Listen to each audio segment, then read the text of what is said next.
ساعت 12 بعد از نصف شب بود و فیلیپ داشت درد میکشید. دوبار با پذیرش هتل تماس گرفت و ازشون کمک خواست. دو تا از کارکنای هتل رفتن بالا تا بهش کمک کنن.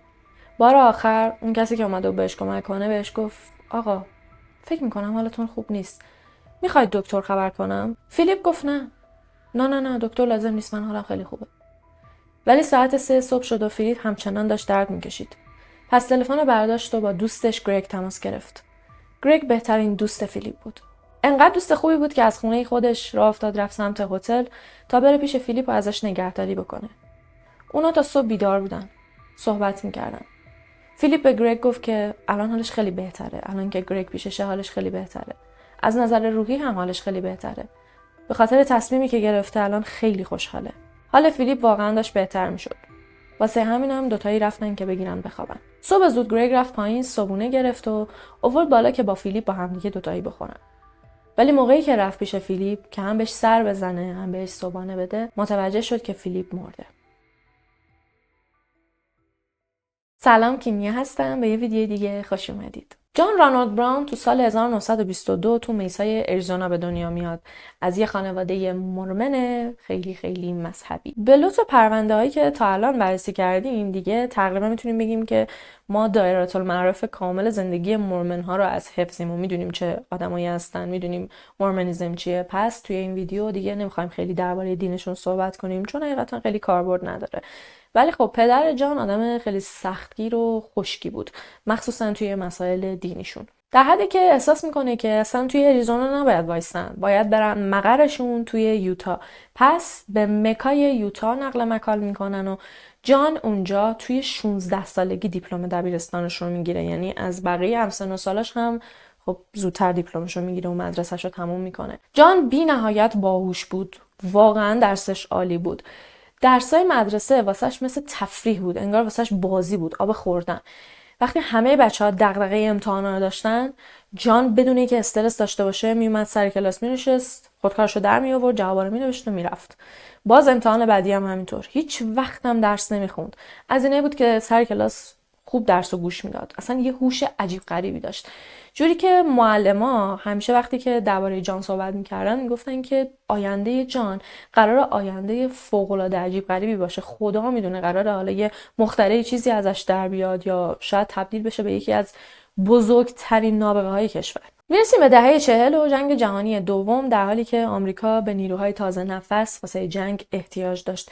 جان هم میره و ثبت نام میکنه، ولی خب میبایست قبل از اینکه به ارتش ملحق بشه یه سری تست و آزمون و اینا ازش بگیرن، ببینن که خب هر کس چه صلاحیتایی داره، چی بلده، نمرش چقدر میشه. هر چقدر مثل سربازی خودمون، هر چقدر خب رتبت بالاتر باشه، علم و دانشت حالا بیشتر باشه توی کشور خودمون، مثلا کسی که فوق لیسانسه خب مقام خیلی بهتری میگیره به نسبت کسی که سیکل داره.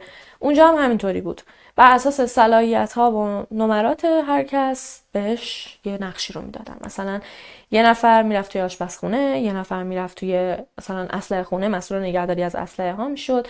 واسه جان بعد از اینکه نتیجه آزمونش اومد با خودشون گفتن که این نابغه است، پس بهتره بذاریمش دانشکده پزشکی. دانشکده پزشکی که تحت نظر خود ارتش بود، یعنی بدون سختی، بدون اینکه هزینه‌ای بکنه، بدون اینکه کنکور بده مثل ماها، بردنش گذاشتنش توی دانشکده پزشکی. جان وارد دانشکده پزشکی شد و سال 1974 با نمرات کاملا درخشان از اونجا فارغ التحصیل شد. تو همون سال با همسرش هلن آشنا شد. کم کم صاحب 5 تا بچه شدن، مطب خودش رو زد. البته همونطور که میدونید فعلا جان میبایست به عنوان یه پزشک عمومی فعالیت میکرد. همیشه داشت خوب پیش میرفت تا اینکه چند سال بعد متاسفانه ازدواجشون با شکست مواجه میشه. دلیلش رو واقعا نمیدونم. جان و هلن از همدیگه جدا میشن، ولی جان خیلی سریع فلفور بعد از چند ماه میره و با یه خانم دیگه ازدواج میکنه و خیلی سریع و فلفور هم از اون خانم صاحب 3 تا بچه میشه. میدونم هنوز چند دقیقه بیشتر از ویدیو نگذشته، ولی جان الان در حال حاضر 8 تا بچه داره. البته تعداد زیاد بچه توی خانواده مورمن ها خیلی چیز عجیب غریبی نیست، چون کلا یه اعتقادی دارن، اونم اینه که تا جایی که میشه، تا جایی که مادر طبیعت اجازه میده، بچه بیارید. یعنی اعتقادی به سقط و اینجور چیزا ندارن. سال 1967 رسید و دیگه جان یه چیزی هولوش 20 سال بود که داشت طبابت میکرد به عنوان یه پزشک عمومی و واسه اولین بار تصمیم میگیره که یه جراحی انجام بده. من خیلی تخصص پزشکی ندارم ولی جراحی اینجوری بوده که جان میبایست تیروئید یه بیمار رو خارج میکرده. موقعی که داشته عمل رو انجام میداده یه لحظه علائم حیاتی بیمار رو از دست میدن ولی خیلی زود علائم حیاتیش برمیگرده. ولی جان خیلی میترسه. اون لحظه است که با خودش میگه که من زود وارد جراحی شدم، بهتره که برگردم دانشکده پزشکی و حالا تمرین بکنم تا بالاخره بتونم یه جراح ماهر بشم و موقع بدون اینکه استرس داشته باشم که یه بیمار رو از دست بدم جراحیامو شروع بکنم. جان در حالی که 45 سالش بود میره نیویورک و توی بیمارستان کلمبیا مشغول به کار میشه تا طرحش رو اونجا بگذرونه. اینجوری بود که میبایست یه دوره رو اونجا میگذروند، بعد یه آزمونهایی ازش میگرفتن، آزمونهایی که بعدش اگر جان میتونست با موفقیت همشون رو پشت سر بذاره مجوز جراحی رو بهش میدادن. جان انقدر باهوش بود که خودش چندین بار به بقیه گفته بود که من اصلاً تا حالا لای کتابامو هم باز نکردم. توی دوران مدرسه واقعا همینجوری بود دیگه، بهتون گفتم. حافظه تصویرش خیلی خوب بود. بعد اینجوری بود که مثلا اگر یه جای یه عکسی میدید، مثلا عکس درجه آورت میدید، همون موقع هر چی اطلاعات بلد بود میومد توی ذهنش. حافظش بی‌نظیر بود. ولی موقعی که میخواستن ازش امتحان بگیرن واسه همین طرحش که قرار بود بعدش جراح بشه، خب امتحانا دو دسته بودن. یه سری امتحانای کتبی، یه سری هم امتحانای شفاهی.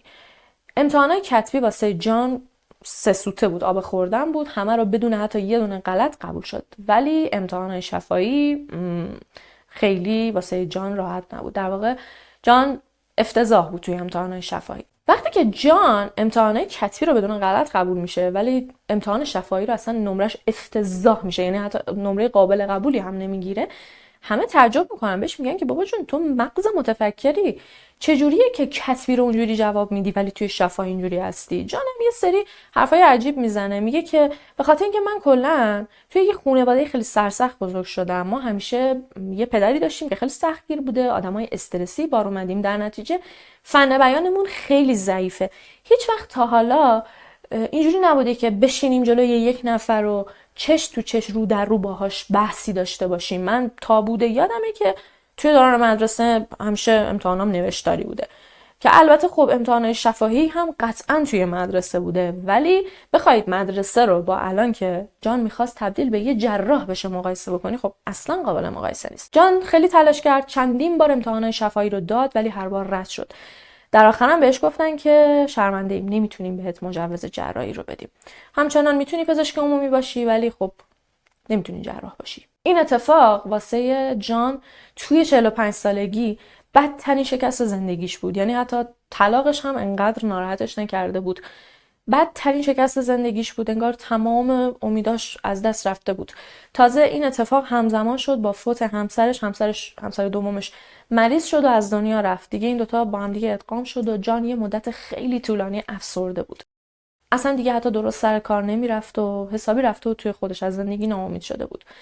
ولی یه چند وقتی میگذره یهو خیلی عجیب، دیدید بعضی وقتا خودمون هم اینجوری هستیم، انگار یه جرقه اینجوری مثل بشکن تو زندگیمون میخوره که میگه بلند شو ادامه بده. واسه جانم همینجوری بود. یهو یه لحظه ای از جاش بلند میشه و میگه که دنیا به آخر نرسیده، که من باید تلاش کنم و به اون چیزی که میخوام برسم. اصلا اینجوری نبود که فکر کنید خب جان الان دیگه با اراده خیلی محکم تصمیم گرفته بره دوباره برگرده دانشکده پزشکی، هر جوری که هست امتحان شفاهی رو بده، مجوز جراحی رو بگیره. نه اصلا همچین چیزی نبود. جان با خودش گفت من باهوشم، همین کافیه. واسه همینم از اون موقع به بعد جراحیایی که خیلی کوچولو بودن رو انجام میداد به صورت حالا سرپایی و اینا، ولی بدون مجوز. اصلا اجازه جراحی نداشت ولی انجام میداد. ولی بعد یه مدت که میگذره جان با خودش میگه که یعنی من این همه درس خوندم، تلاش کردم که یه جراح عمومی ساده بشم، این کارهای کوچولو موچولو رو انجام بدم، جراحی کوچولو راضیش نمیکرد. پس تصمیم میگیره که یه نوع جراحی خیلی خاص رو انتخاب بکنه که اتفاقا اون موقع ها دست توش زیاد هم نبوده. اونم جراحی تغییر جنسیت. تغییر جنسیت شاید لفظ خوبی نباشه، چون من شنیدم بعضیا میگن تطبیق جنسیت، ولی واقعا همیشه هم آدم وقتی که یه لفظی رو به کار میبره از روی منظور بد نیست. من همیشه شنیدم تغییر جنسیت، واقعا واسه خیلی سخته بخوام بگم تطبیق جنسیت، چون که همیشه گفتم تغییر جنسیت. اگر که حرفم ناراحت کننده است عذر میخوام، ولی از اینجا به بعد من میگم تغییر جنسیت، چون میدونم ممکنه توپق بزنم یا بگم تطبیق جنسیت بعد یهو مثلا وسطش بگم تغییر جنسیت. سال 1974 بحث تغییر جنسیت یا تطبیق جنسیت بحثی نبود که خیلی باب باشه. مردم خیلی راحت درباره‌اش صحبت نمی‌کردن. قبلتر توی ویدیوها گفتم حتی بحث لزبیان ها، بحث گی ها خیلی بحثی نبوده که تو بشینی مثلا توی یه رستوران راحت درباره‌اش صحبت بکنی. این هم همینجور بود. خیلی ها خواهانش بودن ها، خیلی ها مثلا ترنس بودن می‌خواستن عمل کنن، اما یا هزینه ها خیلی بالا بود یا اینکه اصلا روشون نمیشد که با کسی درباره‌اش صحبت بکنن. پس جانم میاد دست میذاره روی همین موضوع، میگه که در حالی که پزشکای مجوزدار میان با $20,000 یه بیمار رو جراحی میکنن، من میام با یه قیمت باور نکردنی و فوق‌العاده بیمار رو جراحی میکنم. تازه خب من خیلی از اونا باهوش‌ترم، کار من خیلی بهتره، پس به زودی قراره بهتره کنم. و یه چیزی رو تو پرانتز بهتون بگم، همین اتفاق میفته و جان واقعا میتره کنه. جان باید این عملها رو به صورت کاملا غیرقانونی، زیرزمینی و یه جورایی میشه گفت در جهت بازار سیاه انجام بده. کم نبودن آدمایی که غیرقانونی یه سری کارا انجام میدادن، ولی خب یه خوبی داشت این کار واسه جان یا واسه همه اون پزشکایی که عملهای غیرقانونی انجام میدادن. اونم این بود که ریسکشون کمتر بود، دردسرشون کمتر بود. به فرض مثال اگه لو میرفتی، اگه کسی میخواست ازت شکایت بکنه، مجوزی نداشتی که بخواد باطل بشه، میتونستی فقط فرار کنی، مثلا از اون شهر بری یه شهر دیگه، حالا یا پیدات میکردن یا پیدات نمیکردن. ولی عواقب خیلی عجیب غریبی به نسبت پزشکی که مجوز داره و ممکنه گند بزنه توی یه عملی واقعا در انتظارت نبود. جان اوایل کارش فقط در ازای $2,500 این عمل رو انجام میداد که بخوای با هزینه اصلیش همون $20,000 که بقیه پزشکا میگرفتن مقایسه کنی، زمین تا آسمون فرق داشت. خیلی هم خب واقعا درآمدشون اونقدری نبود که بتونن $10,000 $20,000 پول جور کنن به یه پزشک عادی بدن. پس در نتیجه مجبور می شدن که بیان به جان مراجعه بکنن. $2,500 توی آمریکا پولی نیست که نتونی زود فراهمش بکنی. از $20,000 خب خیلی پایین تره. جراحی جان هم از حق نگذریم واقعا خوب در می اومدن. نمیدونم تا حالا فیلم های جراحی های تغییر جنسیت رو دیدید یا نه، ولی من دیدم. جراحیاش اولا که خیلی ترسناکه، توی یوتیوب هست، اگه دوست داشتید لینک توی دیسکریپشن میذارم برید ببینید. توصیه نمیکنم اگر که خب حساسید نبینید، من حساس نیستم، کنجکاوم میرم میبینم، مخصوصا سر این پرونده خب رفتم دوباره از اول دیدم. جراحیاشون اینجوریه که مثلا آلت تناسلی مردونه رو بخوای به زنونه تبدیل بکنی راحت تره به نسبت برعکسش. یه قسمت هایی رو برش میدن، بعد از خود همون آلت تناسلی مردونه کمک میگیرن تا واژن رو بسازن. یه شکلی بهش میدن، یه جاهایی رو میدوزن به این ور اون ور، یه جاهایی رو میبرن. ولی اون پزشکایی که خیلی حرفه‌این میان از خود آلت نهایت استفاده رو میبرن، جوری تبدیلش میکنن به واژن که واقعا راحت نیستم جزئیاتشو بگم، ولش کن. میان یه کاری میکنن اون پزشکایی که کارشون خیلی خوبه که حتی حس جنسی بیمار هم از بین نره، چون خب عمل حساسیه دیگه، یه دونه عصب و اشتباهی قطع کنی دیگه تمومه. و خب جان کارشو خوب بلد بود، هم شکل خوبی به اون آلت میداد یا برعکس به اون واژن میداد، هم اینکه حس رو از بین نمیبرد.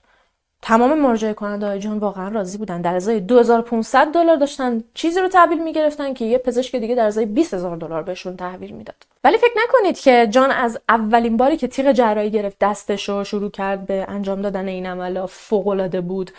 نه، این عمل هم مثل خیلی از عملهای دیگه کلی آزمون و خطا باید انجام بشه تا پزشک حرفه‌ای بشه. جان هم کم گیند به بدن بقیه نزد تا به این نقطه رسید. اما رسید به یه جایی که دیگه جامعه ترنس ها همشون دکتر جان براون رو میشناختن، ستایشش میکردن. هر کی به هر ترنس دیگه میرسید دکتر جان رو توصیه میکرد، میگفت چرا بری این همه پول بدی یه پزشک دیگه جراحیت کنه، برو پیش دکتر جان، هم خیلی دلسوزه، هم کارش تمیزه، هم حس تو از بین نمیبره، خب هم خیلی ارزونه. خیلی‌ها آرزو داشتن برن پیشش، خیلی‌ها هم تجربه عملشون رو با بقیه به اشتراک میذاشتن و در کل جان داشت کم کم معروف میشد. در حدی که کم کم جامعه ترانسکشوال به دکتر جان براون لقب ناجی رو داده بودن. خب اینا همه نیمه روشن جراحی‌های دکتر جان براون بود. همیشه در کنار نیمه روشن یه نیمه تاریک هم وجود داره. بودن اشخاصی هم که اصلاً از نتیجه عمل راضی نبودن. همین الان خودتون اگر قصد عمل کردن بینیتون رو داشته باشید، یه دکتری رو میبینید که 50 نفر ازش راضی‌ان، 50 نفر ازش ناراضی‌ان. واسه جان هم همین بود. ولی بخوایم یکم وارد جزئیات بشیم، بخوام از نحوه کار جان بهتون بگم، جان هر جایی که میتونست جراحیاشو انجام میداد. خب مجوز نداشت دیگه. وقتی مجوز نداشته باشی نمیتونی که توی مطب خودت این کارا رو انجام بدی. در نتیجه هر جایی که میرسید انجام میداد. وقتی میگم هر جایی، منظورم هر جاییه. از اتاقای هتل‌ها و موتل‌ها بگیر تا خونه خود مراجعه کننده ها، توی گاراژاشون، توی اتاق خواباشون، یا حتی بعضی وقتا روی اوپن آشپزخونه‌شون، روی کانتر آشپزخونه‌شون، همه اینا به کنار، دکتر جان بعضی وقتا جراحیاشو حتی توی قطار انجام میداد، حین حرکت. و خب همچین جاهایی هم عجیبه، هم این که نه امنیتی وجود داره نه بهداشتی. امنیت از این بابت که مثلا فرض کنید توی قطار هر لحظه ممکن بود یه نفر وارد شه، مچ جان رو بگیره، دردسر بشه واسش، هم واسه خودش هم واسه مراجعه کنندش. از اون طرف بهداشتش هم خب صفر بود دیگه. اتاق استریلیزه ای نبود که بتونی توش راحت جراحی به این مهمی رو انجام بدی. جراحی تغییر جنسیت به نظر من یکی از سخت‌ترین جراحی‌هاست. کسایی که جان رو از نزدیک دیده بودن دربارش میگفتن که جان فوق‌العاده باهوشه، خیلی زرنگه، اطلاعات پزشکیش 20 حرف نداره. ولی از یه طرف دیگه هم از اونجایی که دیگه از بعد قضیه امتحان شفاهیاش خودش اعتراف کرده بود که فن بیان خوبی نداره، خیلی هم میگفتن که جان آدم عجیب غریبیه، نمیتونی خیلی باهاش صحبت کنی، از اینایی نیست که اهل مکالمه و گفتگو باشه. کلا جان از اونایی بود که کلا همه چی رو دایورت کرده بود. این فن بیان بدش باعث شده بود که نه صحبت‌های بیمار دغدغش باشه، نه مشاوره دادن قبل از عمل واسش دغدغه باشه. یعنی وقتی که بیمار میومد توی اتاقش باش صحبت میکرد، دکتر من دوست دارم اینجور باشه، اونجور باشه، فلان باشه، بهمان باشه، خیلی حوصله گوش دادن نداشت. تهش میگفتش که خیالت راحت، من بهترین نتیجه رو بهت میدم، حست هم از بین نمیره و برو فلان روز بیا واسه عمل. و دکتر جان انقدری همه چیز واسش دایورت بود که حتی به نظافت شخصیش هم نمیرسید. چون قطعاً واسه هر شخصی که به یه دکتری مراجعه میکنه تو وهله اول نظافت و بهداشت ظاهری اون دکتر مهمه. نگید نه، چون واقعا مهمه. تو میخوای خودت رو بسپاری دست یه آدمی وقتی که حتی از سلامتی خود اون طرف، از سلامت خود اون طرف مطمئن نیستی، چطور میخوای بدن خودت رو که انقدر مهمه دستش بسپاری؟ جان ظاهرش افتضاح بود. موهاش همیشه شلخته و کثیف و چرب بود. لباساش همیشه کثیف بود. لکه روغن همیشه ریخته بود رو لباسش. حالا یا داشته یه چیزی سرخ میکرده مثلا، یا شاید داشته ساندویچ میخورده سس مایونز ریخته رو لباسش. بعد با همون لباسا پا میشد میومد مطب. بعد جالبه، حالا با اون لباسا میومد تو مطب هیچی، با همون لباسا هم میومد توی اتاق عمل. اتاق عمل که نمیشه گفت همون جاهایی که میومد عملا رو انجام میداد، توی هتل‌ها، توی موتل‌ها، توی قطار، فقط مثلا گان تنش میکرد که یعنی حالا میخواد آماده جراحی بشه، ولی نگاه میکردی سس و اینا ریخته بود رو لباسش. یکی از بیماراش تعریف میکنه، میگه که رفته بودم توی اتاق عمل دراز کشیده بودم تا دکتر بیاد بیهوشم بکنه و عمل شروع کنه.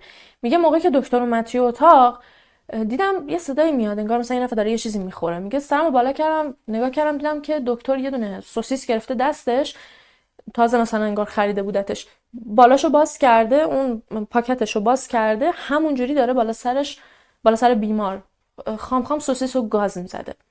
یا یکی دیگه تعریف میکنه، میگه که میخواستم برم مطبش، منتظر بودم تا نوبتم بشه، بعد موقعی که رفتم توی اتاقش دیدم که یه لنگه کفش پاش بوده، بعد یه لکه سس قرمزم روی لباسش ریخته بوده.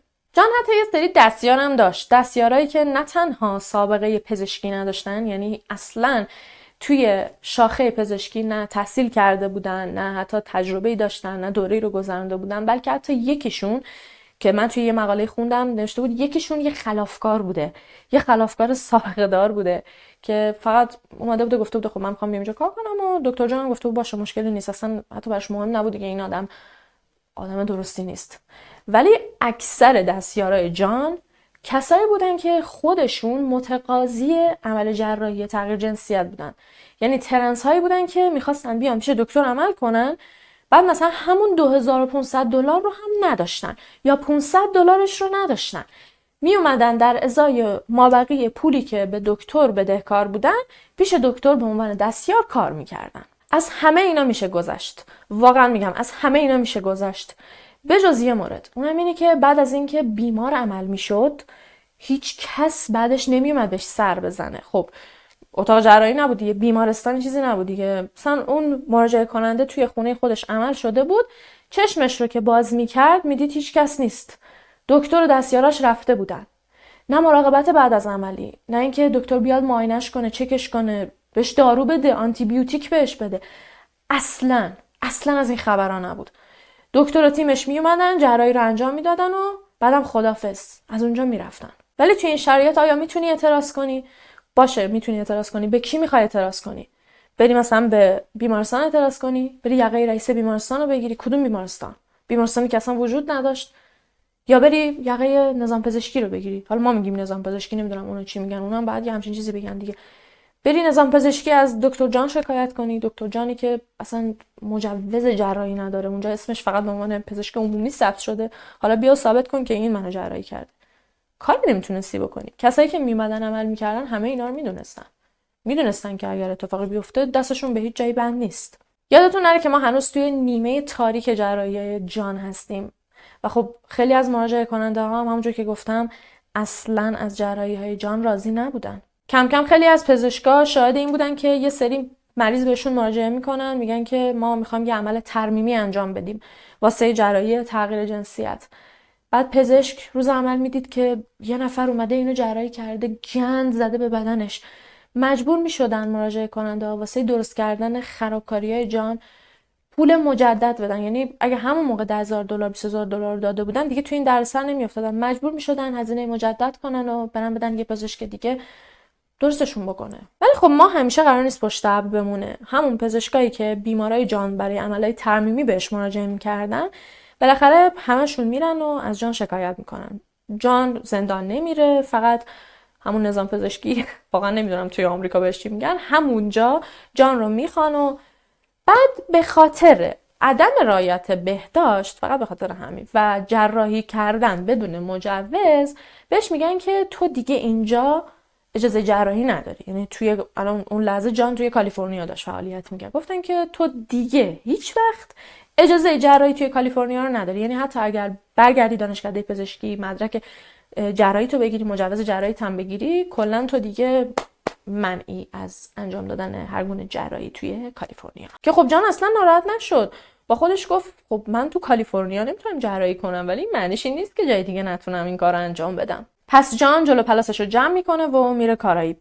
اونجا جراحی‌های تغییر جنسیت رو انجام میداد، ولی دیگه انقدر به خیال خودش حرفه‌ای شده بود که جراحی‌های دیگه رو هم انجام میداد.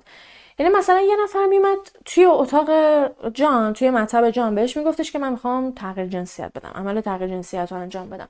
و مثلا میگفتش که وای احساس میکنم دماغم خیلی بزرگه. که جان یه نگاه بهش مینداخت، میگفتش که دوست داری دماغتو عمل کنم؟ اونم میگفت مگه شما بلدید؟ میگفت کاری نداره، 3 سوته.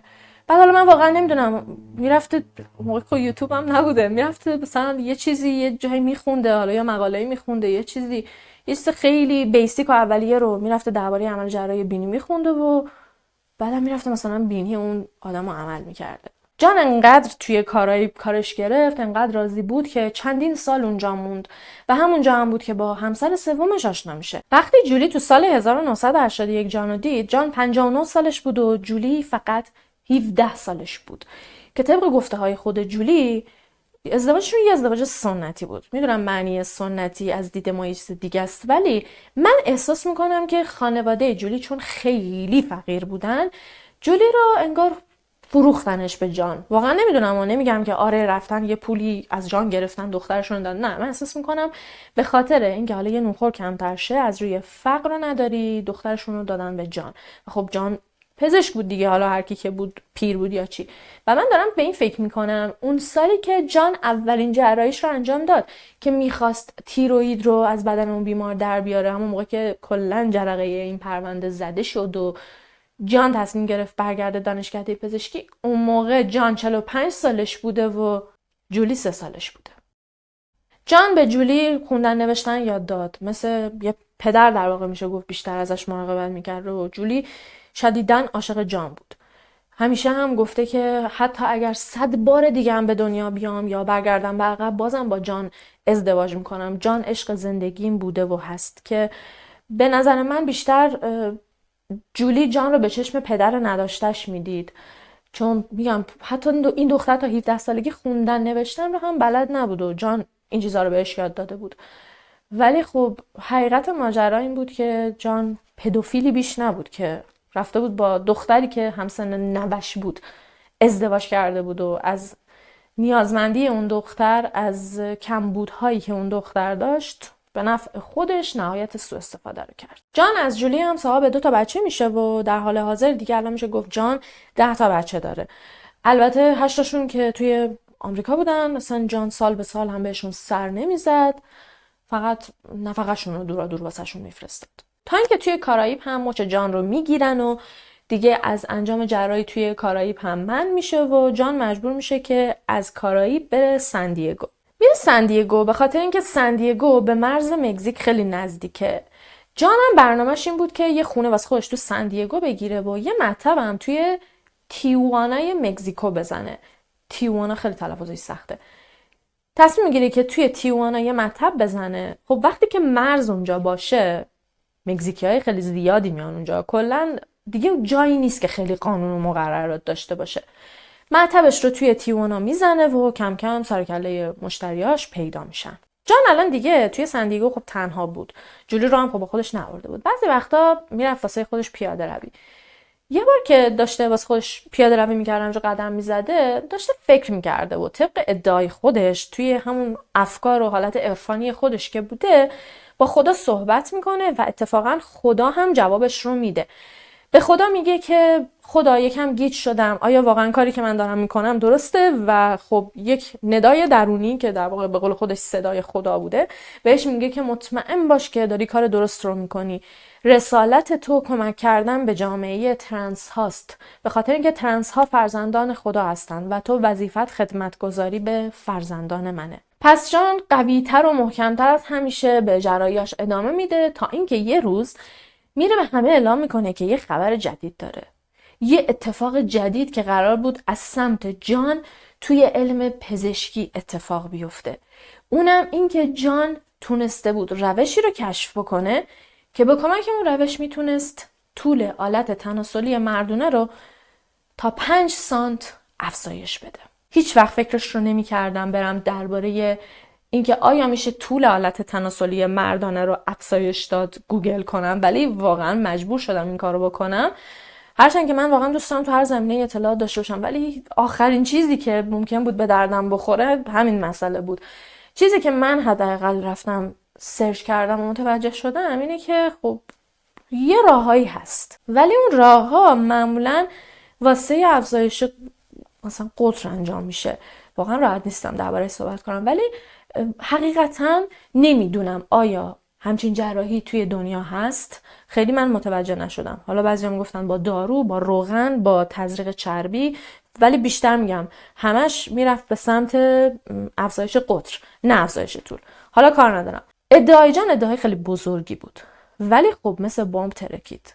خیلیا شاید دغدغه‌شون تغییر جنسیت نباشه، اما خیلی از آقایون هستن که این شاید همشون، نمیدونم، خیلی از آقایون ممکنه که دلشون بخواد عمل دومیه رو تجربه کنن، یعنی طول آلت تناسلشون زیاد بشه. پس از بعد اینکه جان رفت و این خبر رو اعلام کرد، همینطور آدم بود که میرفت توی مطبش و میخواست این جراحی رو انجام بده.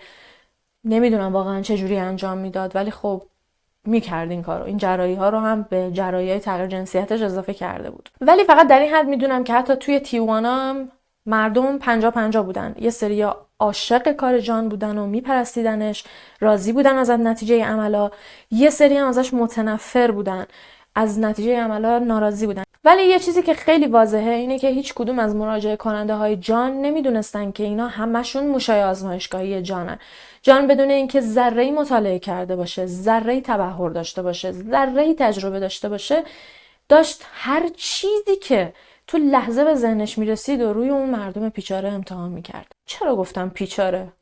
بیچاره منظورم بود. تو مجله فورم که یه مجله خیلی معروفی بود، یه مقاله درباره جان نوشته بودن، ازش تعریف و تمجید کرده بودن. حتی یه لقبی رو بهش داده بودن که من نمیتونم بگم، ممکنه یوتیوب گیر بده. لقبش اینه که معنیش هم خیلی بده، نمیتونم بگم. کلا من مردم. معنیش اینه که یعنی بهترین دکتری که میتونه مثلا برای آلت‌های مردونه خوب باشه. از اون طرفم اینساید ادیشن رو که میشناسید احتمالاً چون یه کانال یوتیوب هم دارن، اونا یه مستند پخش کردن توی تلویزیون. مستند که نه، یعنی یکی دو نفر اومدن درباره‌اش صحبت کردن و به جان لقب بدترین دکتر آمریکا رو دادن. یه روز یه خبرنگار از طرف اینساید ادیشن میره مطب جان تا باهاش مصاحبه بکنه. جان بهش میگه که ببین اتفاقا الان دارم میرم یه جراحی انجام بدم، اگه میخوای باهام بیا که دیگه خودت از نزدیک ببینی. اولا که چقدر مسخره و کشکی که یه خبرنگاره که همجوری اتفاقی اومده بود اونجا رو میتونست با خودش ببره سر جراحی کردن یه آدمی که اومده اونجا خوابیده میخواد یه عمل جراحی سخت انجام بده. بجز اون خبرنگار موقعی که با جان میره توی اون قسمتی که میخواستن جراحی رو انجام بدن، اونجا وایساده بوده داشته از جان یه سری سوال میپرسیده. همون جوری که بیمار بیهوش بوده، جان هم داشته عمل رو انجام میداده، خبرنگار هم داشته نگاه میکرده، سوالا رو میپرسیده که یهو بیمار بهوش میاد وسط جراحی. بهوش میاد در حالی که آلتش رو بریده بودن و داشتن جراحیش میکردن که بیمار وقتی که بهوش اومد اون لحظه خودش غرق در خون دید، تو اون وضعیت دید، شروع کرد به جیغ زدن که خبرنگار ترسید. جان رو که از سمت خبرنگار در حالی که دوباره داشت به اون بیمار بیهوشی تزریق میکرد به خبرنگار گفت نه ترسین، عادیه، از این اتفاقات زیاد میفته، خیلی هاشون وسط جراحی بهوش میان و طبیعیه دیگه. میترسه، شروع میکنه به جیغ زدن. خیلی هاشون جیغ میزنن، بعضی هاشون انقدر جیغای بلندی میزنن که نگو. ولی حتی با وجود اون خبرنگاری که اونجا بود و این صحنه ها رو دید و اینا رو هم رفت توی خبرش گفت و خیلیایی که درباره جان بد میگفتن تو اخبار نشونش دادن، با وجود تمام این نفرت پراکنی ها، اما جان تا اون لحظه که 25 سال داشت از سابقه کاریش میگذشت، یه چیزی اولوش 600 عمل تطبیق جنسیت رو انجام داده بود. نمیگم همشون با موفقیت، اما 600 تا عمل رو انجام داده بود. خدا میدونه چقدر توی این مدت پول به جیب زده. برای من واقعا سواله که با این پولا چی کار میکرد. نه مطب شیکی داشت، نه به بهداشت مطبش میرسید، نه اتاق عملی داشت. درسته داشت غیر قانونی کار انجام میداد، ولی حداقل میتونست یه جایی مثلا غیر قانونی رو بگیره به عنوان اتاق عملش، تمیز باشه، استریلیزه باشه، یا حتی سر و وضع خودش. همه اینا واقعا واسه من سواله که با این پولا چی کار میکرد که واقعا نمیدونم، ولی شاید بیشتر درآمدش میرفته واسه نفقه اون 10 تا بچه. 10 تا بچه کم نیستن، نفقه ها هم توی آمریکا خب خیلی مبلغش زیاده. ولی باز هم این همه عمل انجام بدی، با بقیه‌اش چی کار میکرده؟ مطب جان حتی لوله کشی آب درست حسابی هم نداشت. یه وقتایی میشد که آب مطب کامل قطع بود. بعضی وقتا میرفتی مثلا شیرابو باز میکردی، یه چند قطره به زور میومد. بعضی وقتا هم اوکی بود، کار میکرد.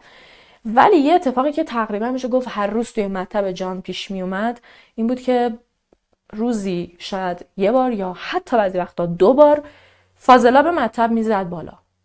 بعد جان میرفت یه دونه از این پمپا برمی داشت، پمپ بهشون میگن، یادم نیست واقعا، پمپا برمی داشت، خودش فاضلاب با اینطوری میزد میرفت پایین و حتی نمیکرد یه لوله کش برداره بیاره.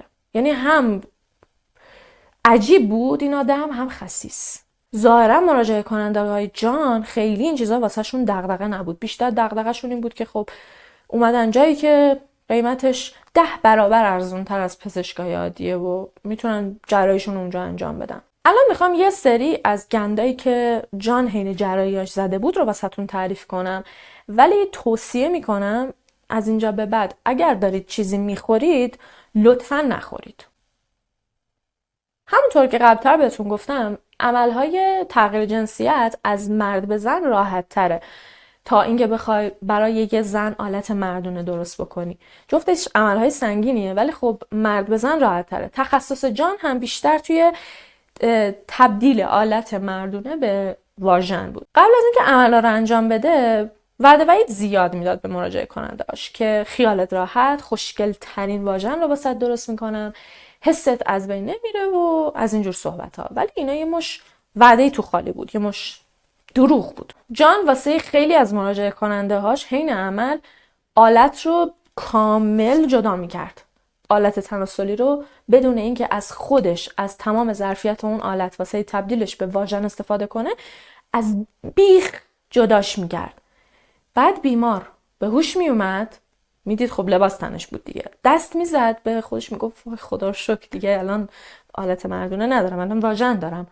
ولی بعد که لباساشو در می آورد و میرفت نگاه میکرد، میدید که واژنی در کار نیست. جان فقط واسش یه سوراخ گذاشته بود، یه سوراخ بدون هیچی، یعنی اصلا دستگاه تناسلی اون پایین نبود. حین جراحی های تطبیق جنسیت، جراح میبایست موقعی که میخواد آلت رو تبدیل به واژن بکنه، فولیکول های مویی که توی بیضا هستن رو خارج بکنه. چون همونطور که بهتون گفتم، پیشنهاد میکنم برید فیلمش رو ببینید تا متوجه بشید. وقتی که آلت رو تبدیل به واژن میکنن، از همون استفاده کردن دیگه، حتی از خود بیضه ها هم استفاده میکنن. اگر که فولیکول ها رو در نیارن، چون که یه جورایی آلت انگار به داخل رفته، ممکنه که بعد از عمل که آلت تبدیل به واژن شد، داخل خود واژن یه سری مو رشد بکنه که خب این میتونه باعث عفونت‌های خیلی خطرناکی بشه. و جان یکی در میون، حالا یا مهم نبود براش یا یادش میرفت فولیکول های مو رو خارج بکنه و در نتیجه بیمار بعدها وقتی که دیگه واژن داشت، توی خود واژنش مو در می آورد و دچار عفونت میشد. یا حتی بعضیاشون کیست بارتولن میزنن که کیست بارتولن خیلی خیلی بده، باید بری جراحی کنی تا درش بیاری. از اونجایی که دیگه تا الان متوجه شدید که جان کلا اینجوری بود که مثلا داشت غذا میخورد، یهو همون لحظه یه ایده به ذهنش میرسید، بعد میدید جراحی بعدیش کیه، اون ایده رو سر بیمار بدبخت بعدی پیاده میکرد. کلا اینجوری بود، لحظه ای یه بارم یه ایده خیلی جدید به ذهنش میرسه که قبل از اینکه اون ایده رو واسهتون بگم، باید یه توضیحی درباره ایلستومی بهتون بدم. نمیدونم تلفظش درسته، ایلوستومی یا ایلستومی، واقعا نمیدونم. بعضیا که رودشون مشکل پیدا میکنه، مثلا یه سری جراحت به رودشون برای به هر دلیلی وارد میشه، عمل دفعشون ممکنه واسهشون آزاردهنده بشه، یا نمیتونن دفع کنن یا با مشکل مواجه میشن. پس عمل ایلستومی رو انجام میدن که پزشک با جراحی میاد یه سوراخ توی دیواره شکم بیمار ایجاد میکنه، بعد از توی اون سوراخ میاد انتهای روده کوچیک رو به سطح پوست بیمار پیوند میزنه، یعنی وصل میکنه. همونطور که دارید توی این عکس میبینید، این تیکه قرمز بعدش یه کیسه از بیرون بهش وصل میشه که بیمار عمل دفعش از این کیسه انجام بشه. میدونم خیلی سخته، شاید تا حالا تو عمرتون نشنیده باشید، منم تا حالا نشنیده بودم، بار اولی بود که رفتم دربارش تحقیق کردم ببینم چیه، واقعا نشنیده بودم. علم پزشکی واقعا علم جالبیه، اما خب بعد اون کیسه رو مرتب هی باید عوضش بکنی. حالا کار ندارم. جان به این فکر میکنه که شاید بتونه از روش ایلستومی توی جراحی‌های تطبیق جنسیتش استفاده بکنه. چجوری؟ یعنی به جای اینکه بیاد از آلت کمک بگیره تا واژن رو بسازه، بیاد از روده کوچیک کمک بگیره. همونطور که میدونید روده ها وظیفه هضم و در آخر هم تخلیه مواد غذایی رو به شکل مدفوع به عهده دارن. و خب خود روده رو تو ذهنتون نگه دارید که یه پزشک بخواد واسه تطبیق جنسیت ازش استفاده بکنه. اینجوری میشد که بیمار بعد از اینکه این روش روش پیاده شده بود، به هوش که می اومد، میدید که به جای اینکه دفعش رو از مقعدش انجام بده، در واقع داره از واژنش انجام میده. و واقعا نمیدونم که چرا جان تصمیم گرفت این کار رو انجام بده. چرا؟ یه بارم یه بیمار دیگه وقتی که به هوش اومد متوجه شد که یه سوراخ اضافه بین واژن و مقعدش در اومده. سوراخی که در واقع دفعش از اون داشت انجام میشد. بعد دفعش هم به صورت غیر ارادی بود، چون که خب عضله چیزی نبود که بتونه خودش رو نگه داره، منقبض کنه، منقبض بکنه. موقعی که میخواست بره دفع رو انجام بده، از اون سوراخ وسطی ناخودآگاه همینجور میومد. مثلا نشسته بود توی حال خودش، یهو همینجوری از اون سوراخ وسطی دفع میکرد. تازه میگم به صورت کاملا روون، مثل کسایی که بی اختیاری دارن، چون اونجا هیچ عضله‌ای نبود، مثل مقعد که عمل نمیکرد.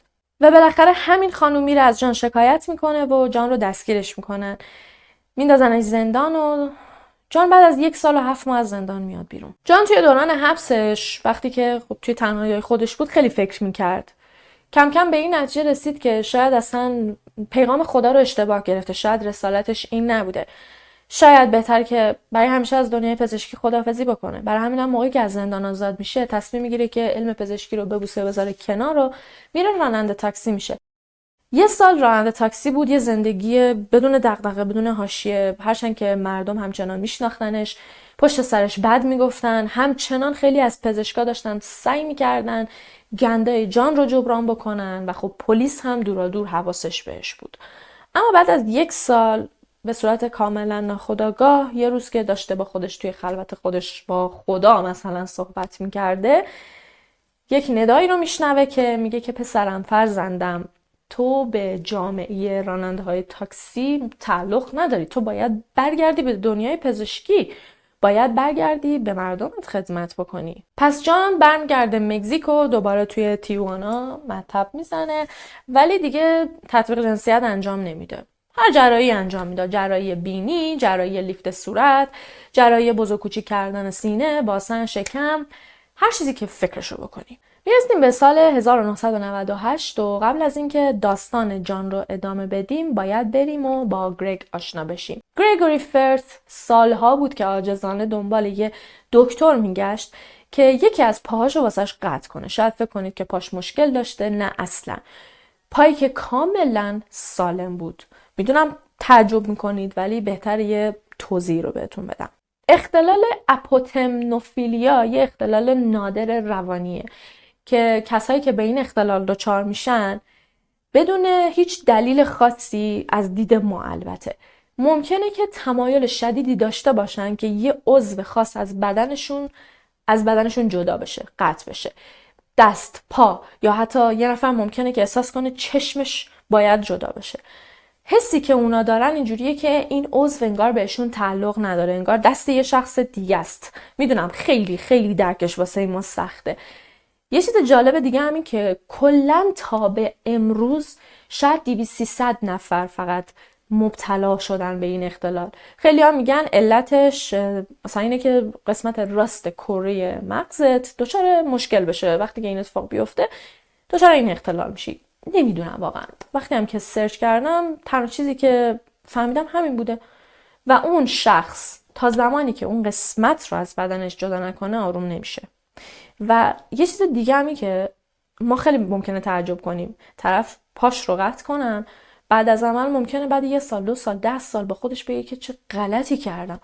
ولی هر عملی که انجام شده در این باره بعدها، بعد از سالیان سال، حتی توی یوتیوب هم من چند تا مصاحبه دیدم، همشون راضی بودن. حتی 1 نفر هم نگفته که کاش این کارو نمی‌کردم. خیلی ها میگن این اصلا هیچ اختلال روانی نیست، بلکه یه نوع فتیشه.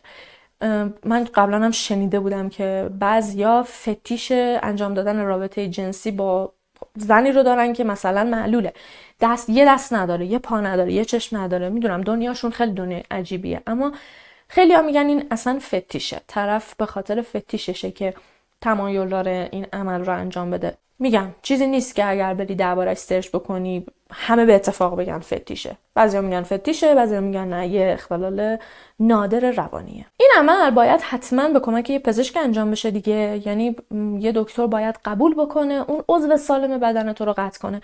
معمولا هیچ پزشکی قبول نمیکنه که این کارو انجام بده، واسش دردسر میشه بیاد پای سالم یه نفر قطع کنه، بعد بیان بهش بگن که چرا پای طرفو قطع کردی، طرف مشکلی که نداشته که تو این کارو کردی. خیلی هم انجام میدن ها، ولی چند نمونه ثبت شده، چند نمونه گزارش ثبت شده که طرف نتونسته پزشکی رو پیدا کنه و خودش دست به کار شده، یا طرف اومده خودش چشمش رو کاسه در آورده، یا اومده خودش دست خودش رو قطع کرده، یا خودش پای خودش رو قطع کرده. و خب اون دکترها با خودشون میگن که اگر ما این کار رو انجام بدیم به قیمت از دست دادن زندگیمونه، اصلا مجوز طبابتمون از دست میره. ولی خب ما میدونیم یه نفر هست که هیچ ترسی نداره از این کار. انقدر مرد هست که برای خوشحال کردن بیمارش این کار رو انجام بده و ترسی بابت از دست دادن مجوزش نداشته باشه. البته بین خودمون بمونه اون آدم اصلا مجوزی نداره که ترس از دست دادنش داشته باشه، چون آدم وقتی یه چیزی رو نداره ترس از دست دادنش رو هم نداره دیگه. گرگ یکی از همون اشخاصی بود که موفق نشده بود بتونه به صورت کاملا قانونی به دست یه پزشک پاش رو از بین ببره. دورا دور آواز جان به گوشش میرسه، چون دیگه الان همه درباره جان اینجور میگفتن که یه جراحیه که هر کاری تو بخوای وسط انجام میده. جراحی نیست که اگر تو بری و بگی من میخوامش دکتر بگه نه انجام نمیدم. گرگ میره پیش جان و بهش مشکلش رو میگه. جانم میگه که اوکی مشکلی نیست، فلان ساعت بیا فلان جا تا انجام بدم واسط. روز جراحی میرسه و موقعی که گرگ میره اون جای مد نظر که جراحیش انجام بشه، قبل از اینکه بیگوشش بکنن، قبل از اینکه جان بیاد بالا سرش، داشته این برون بر نگاه میکرده. اون جا بود که متوجه میشه چقدر اینجا کثیفه. بعد سرشو برمیگردونه میبینه که دیدید یه سینی میذارن، تیغ و نمیدونم قیچی و اینجور چیزای جراح روش میچینن. نگاه میکنه میبینه که همه‌شون کثیفن، بعضیاشون حتی لکه خون روشون بوده، خون خوش شده، بعضیاشون زنگ زده بودن. گرگ واقعا وحشت میکنه. موقعی که جان میاد بالای سرش، گرگ بهش میگه که یه لحظه وایسا. از جاش بلند میشه میگه من پشیمون شدم، ببخشید نمیتونم انجامش بدم، اصلا راحت نیستم. خوشبختانه گرگ تونست توی لحظه آخر خودش رو نجات بده، اما یکم که نشست فکر کرد یه حس بدی بهش دست داد، احساس عذاب وجدان بهش دست داد که اون روز اومده وقت دکتر رو گرفته، بعدم زده زیرشو، عمل نکرده. پس واسه جبرانش میره با یکی دیگه از دوستاش هم که دقیقاً مشکل خودش رو داشته که اسمش فیلیپ بوده صحبت میکنه. فیلیپ یه آقای 79 ساله بود که دقیقاً مثل گرگ دوست داشت که پاش رو قطع بکنن. سالیان سال بود که داشت دنبال یه نفر میگشت که این کارو واسش انجام بده.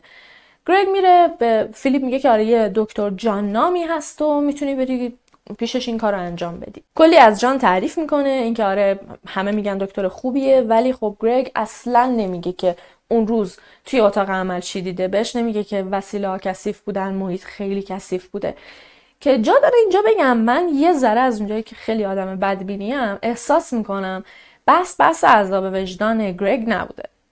شاید، نمیدونم، شاید گرگ یه پولی رو حالا یا کامل یا به صورت ودیعه به جان بابت عمل داده بوده. موقعی که از عمل صرف نظر میکنه میگه نمیخوام عمل کنم، میگم این احساس منه. شاید جان بهش گفته که خب یه نفر رو جایگزین خودت بیار، چون به هر حال وقت منو گرفتی تا پولتو بهت برگردونم. این حس منه. چون اگر که گرگ واقعا دوست خوبی بود، به نظر من باید حداقل به دوستش میگفت که آقا جان رفتی اونجا، حداقل به جان بگو که وسایلشو تمیز کنه، اونجا زیاد بهداشت خوبی نداره. نمیدونم، شایدم من دارم شلوغش میکنم. تا اینکه 9 می 1998 فیلیپ وارد اتاق عمل میشه، عملش با موفقیت انجام میشه. وقتی هم که به هوش میاد از نتیجه کار کاملا راضی بوده. دقیقاً همون پای مد نظرش به همون مقدار که میخواسته قطع شده. ولی خب یه مشکل این وسط وجود داشت. حس فیلیپ اینجوری بود که موقعی که به هوش اومد احساس میکرد قشنگ، یعنی انگار با جون و دلش قطع شدن پاش رو حس میکرد.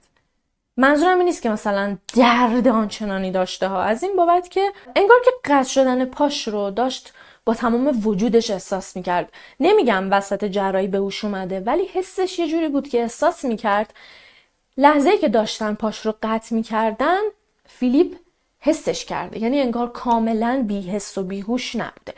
ولی به هر حال بعد از عمل فیلیپ کاملا راضی بود. ولی از اونجایی که ما میدونیم هیچ مراقبت بعد از عملی وجود نداره، تنها کاری که جان میکنه اینه که فیلیپ رو سوار ماشینش میکنه، میبرتش توی یه هتل، واسش یه اتاق میگیره. نه که فکر کنید از جیب خودش داشته میداده، نه، فیلیپ هزینه ها رو از قبل داده بوده. اون هزینه‌ای هست که میدی واسه بستری شدن توی بیمارستان. جان اون هزینه رو از بیماراش میگرفت، ولی بعدش میبردشون مثلا توی یه مسافرخونه در به داغون در ازای اون هزینه‌ای که مثلا میخوای یه جا بستری بشی.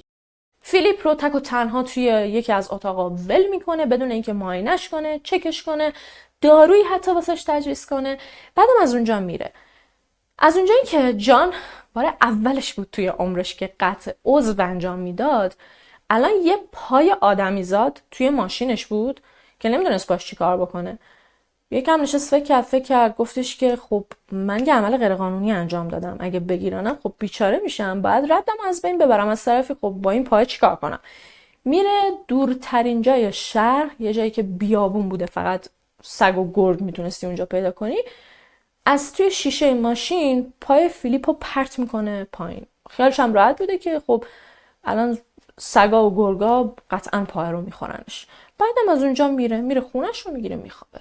از اون طرف فیلیپ توی اتاقش توی هتل تنها مونده بود و یه چند ساعتی که گذشت متوجه شد که دوران نقاهت بعد از عملش قرار نیست به این راحتی ها بگذره، چون دردش شروع شده بود. دردش واقعا کشنده بود و فیلیپ داشت از درد دیوونه میشد.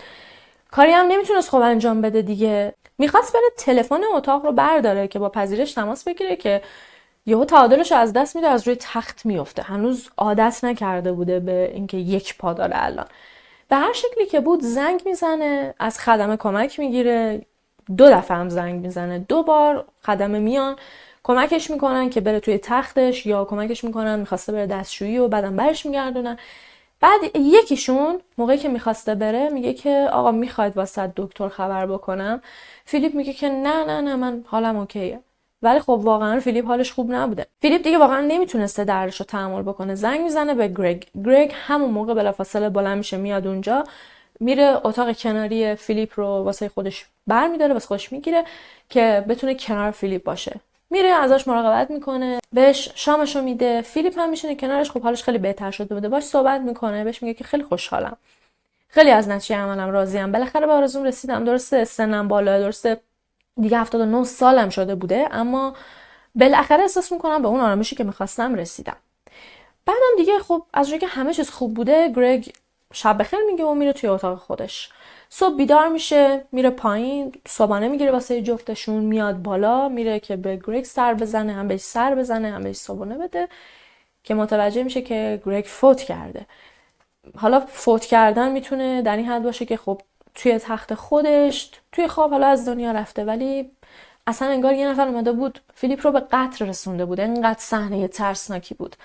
فیلیپ اینجوری افتاده بود که مثلا اینکه تخته نصف بدنش روی تخت بود، نصف پاش یعنی یه دونه پاش یعنی آویزون بود از روی تخت. پرده ها همه خونی بود، ملافه خونی بود، تلفن افتاده بود روی زمین. حتی گرگ شب قبل که اومده بود واسش ویلچر آورده بود، ویلچرش افتاده بود روی زمین. همه چی نشون میداد که گرگ درد داشته، به هر شکلی سعی کرده پرده اتاقو بگیره، ملافه ها رو بگیره، خودشو به تلفن برسونه، تلفن رو برداره، با قسمت پذیرش تماس بگیره، ولی موفق نشده. دردش هم انقدر شدید و کشنده بوده که قبل از اینکه حتی گرگ بره صبحانه رو بگیره و بیاد بهش بده، از دنیا رفته. خدمه هتل خیلی سریع با اورژانس تماس میگیرن. موقعی که پزشک میاد جسد فیلیپ رو بررسی میکنه، اصلا بدون اینکه با خودشون ببرنش تا خیلی عمیق بررسی بکنن، با یه نگاه میگه که خب این آدم قطعاً از قانقاریای گازی فوت کرده. قانقاریا یه عفونت باکتریاییه که وقتی که بزنی مثلا دچارش بشی، انگار گوشت رو شروع میکنه به خوردن. میتونی به داد طرف برسی اگر این اتفاق بیفته، قابل درمانه اگر که به سرعت درمانش بکنی. ولی واسه فیلیپ ظاهرا از همون بعد از عمل این اتفاق افتاده بوده. از اونجایی که جان نه آنتی بیوتیکی بهش داده بوده، نه زخمش رو تمیز کرده بوده، نه حتی درست حسابی واسهش زخمش رو بسته بوده، همون موقع عفونت میکنه پاش، قانقاریا میگیره و بعدم ذره ذره اون دردی که فیلیپ داشته میکشیده بابت همین اتفاقی بوده که داشته توی پاش میافتاده. بعدم دیگه تا صبح دووم نمیاره و همین قانقاریا باعث کشته شدنش میشه. یکی از کارمندای هتل میره با پلیس تماس میگیره. موقعی که پلیسا میان اونجا داشتن اتاقو بررسی میکردن، یه سریاشون هم داشتن با خدمه صحبت میکردن، یه نفرشون هم میاد با گرگ صحبت میکنه. گرگ به اون افسر پلیس میگه که فیلیپ اخیراً توی یه تصادف رانندگی پاش رو از دست داده بوده. الان هم اومده بوده توی این هتل داشته استراحت میکرده، دوران استراحت بعد از تصادفش بوده. ولی خب با یه نگاه میتونستی متوجه بشی که گرگ داره دروغ میگه، چون که اون افسر وقتی که حرفای گرگ رو میشنوه با خودش میگه که این چه تصادفی بوده که اینقدر شدید بوده که پای این آدم درسته از جا در اومده یا بنا به هر دلیلی مجبور شدن پاش رو قطع کنن، ولی حتی یه خراش رو صورتش نیست، حتی یه تیکه کبودی هم این آدم نداره، فقط برای پاش این اتفاق افتاده؟ مگه میشه؟ تا اینکه بالاخره همونایی که داشتن اتاق میگشتن 2 تا رسید پیدا میکنن، 2 تا رسید که هر کدوم به مبلغ $5000 بوده. روی یکیشون نوشته بوده جراحی، روی یکیشون نوشته بوده بستری، که زیر هر 2 تا رسیدم مهر دکتر جان براون زده شده بوده. پرونده حل شد. خیلی چالش خاصی نداشت واسهشون.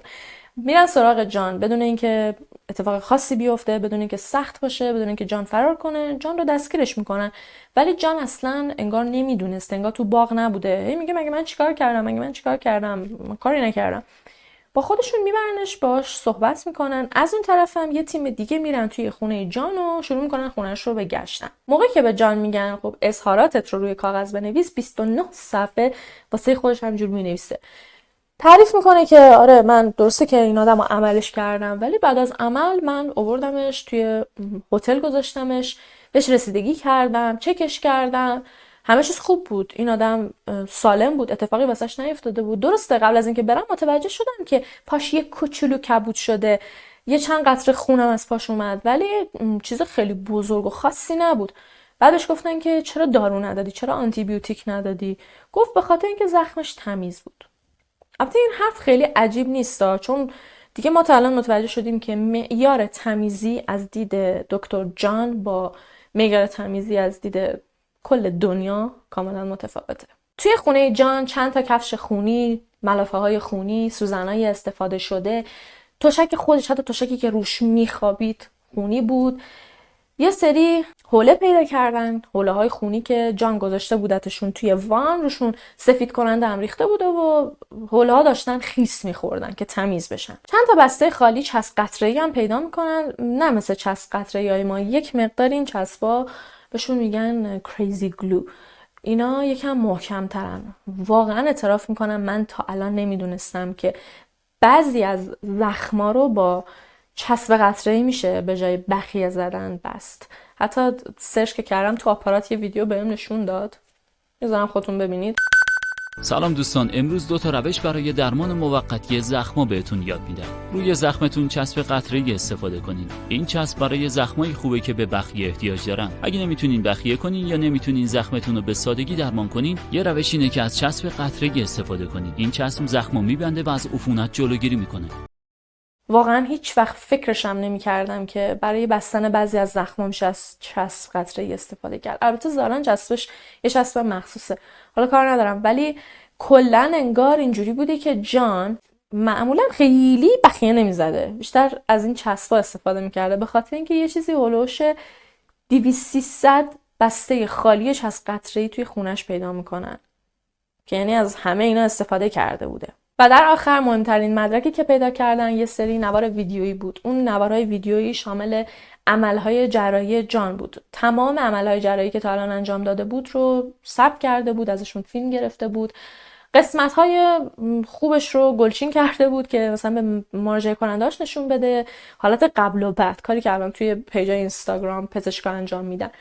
خب اونایی که قبل و بعد بودن اوکی بودن، ولی جراحی هایی که خود پروسه عمل رو نشون میداد واقعا وحشتناک بود. خیلی از این فیلم ها جراحی های جان رو به صورت کامل ثبت کرده بود و هر آنچه که من تا به الان به شما گفتم، تمام جزئیاتی که از عملاش و اتفاقایی که افتاده بود بهتون گفتم، از توی همین فیلم ها اومده بیرون. حتی توی یکی از ویدیوهای تغییر جنسیت بیضه های یه بیماری رو جدا میکنن، میبرن، بعد مثل تابلوهای شواهد هست، بیضه ها رو با سوزن ترگر میچسبونن به دیوار. همونطور که گفتم جان اصلا انگار تو باغ نبود که چرا دستگیرش کردن.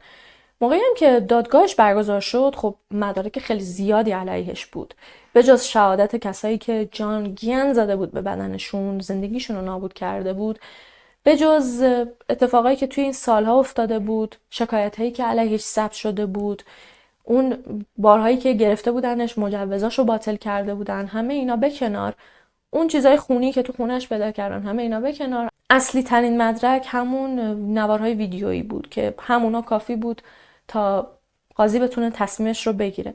چون که مجبور بودن تمام اون فیلم ها رو نگاه کنن. قاضی یکی از فیلم ها رو که نگاه میکنه شاید 5 دقیقه، شاید 10 دقیقهش گذشته بوده که حالش بد میشه و دیگه نمیتونه بقیه‌اش رو نگاه کنه. اون میگه که جواب همه سوالامو گرفتم و میدونم با کی طرفم. جان به یک فقره قتل درجه 2 که در واقع میشد همون قتل فیلیپ و 7 فقره گذروندن دوره آموزش پزشکی غیرقانونی متهم میشه. جان به حبس ابد با امکان درخواست آزادی مشروط بعد از 15 سال محکوم میشه. خیلی هم تفاوتی نداره، به خاطر اینکه لحظه‌ای که افتاد زندان تو 75 سالگی اگر 15 سال بعد هم درخواست آزادی مشروط میداد، بازم عمرش کفاف نداد که بتونه از زندان بیاد بیرون، به خاطر اینکه توی 88 سالگی توی سلولش بر اثر ذات‌الریه از دنیا میره. جان توی 75 سالگی در حالی روانه زندان میشه که همچنان معتقد بود که کار اشتباهی نکرده. حتی توی دادگاه موقعی که حکمش رو بهش میگن، رو میکنه سمت قاضی و میگه که مگه من چه کار کردم؟ حالا یه خطای پزشکی اتفاق افتاده، این همه پزشک این همه کار انجام میدن، خیلی از بیمارا حین جراحی‌های مختلف از دنیا رفتن، چرا نمیرید یقه اون دکترا رو بگیری؟ واقعا جان متوجه نبود که توی تمام مدتی که دکتر شده بوده و بعدها هم که جراحی‌های غیرقانونی انجام میداده چه بلایی سر همه آورده بوده. بعد از مرگ جان توی اتاقش یه سری دستنوشته پیدا میکنن که نشون میداد جان توی اون 12 سالی که توی زندان بوده داشته تحقیق میکرده که بلکه بتونه یه روشی واسه درمان ایدز پیدا بکنه. الان در حال حاضر که تو سال 2024 هستیم، خیلی از کسایی که اون دوران پیش جان جراحی کردن ممکنه که هنوز زنده باشن، ممکنه نباشن. خیلی‌ها همچنان جان رو فرشته میدونن، خیلی‌ها جان رو شیطان میدونن. حتی خیلی جالبه که من یه جا یه کامنت دیدم از یه نفر که فکر میکنم 64 سالش بود. کامنتش رو اینجا میذارم واسهتون. نوشته بود که من توی سال فلان رفتم تغییر جنسیت رو پیش دکتر انجام دادم، اصلا اونجوری که میگن اتاقش کثیف بوده کثیف نبود، اوکی بود، عملم عمل خوبی بود. هنوز که هنوز بعد از این همه سال از اینکه پیش دکتر جان رفتم پشیمون نیستم، ولی تنها پشیمونیم از اینه که شاید بهتر بود تو کالبد مردونه خودم میموندم و یعنی مثلا تطبیق جنسیت رو انجام نمیدم. در کل حرفش این بود که نه، جان خیلی هم بد نبوده. اینم از پرونده امروز. نتیجه اخلاقی، لطفاً لایک کتاباتون رو باز کنید. اینکه شما خیلی آدم باهوشی هستی، اینکه امتحان کتبیت رو میتونی به بهترین شکل بگذرونی، دلیل بر این نمیشه که حالا دیگه هر کاری بخوای میتونی بکنی. هیچی به اندازه این که بری توی دل ماجرا و اون چیزی که یاد گرفتی رو توی عمل پیاده بکنی واقعا ارزش نداره. حتی همون کتاب خوندن هم به نظر من کافی نیست. تا زمانی که آزمون خطا نکنی، تا زمانی که تجربه به دست نیاری، هیچ وقت نمیتونی آدم موفقی بشی. تو ویدیو بعدی میبینمتون. فعلا شبتون بخیر و خداحافظ.